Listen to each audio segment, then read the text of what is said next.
अस्सलामुअलैकुम नाजरीन, ताज 92 न्यूज के साथ मैं हूं नाइला भट्टी। चलते हैं आज की अहम खबर की तरफ। टंडोल अयार से तारिक हमीद अब्बासी की खबर शामिल करते हैं। नूर से महरूम बच्चों की सलाहियत और काबिलियत देखकर अल्लाह की कुदरत को करीब से देखने का इत्तफाक हुआ।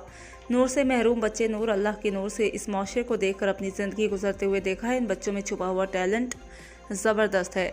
ईमान दस्तरखान की टीम की जानिब से नूर से महरूम बच्चों के लिए ब्लाइंड स्कूल में ईमान दस्तरखान को सजाना इंसानियत की खिदमत की खुली दलील है। इन ख्यालात का इजाद सादिक फाउंडेशन कॉलेज के असिस्टेंट प्रोफेसर फारूक अहमद निज़ामानी ने ईमान दस्तरखान के मशहूर सिलसिले ईमान के मेहमान में शरीक होकर किया।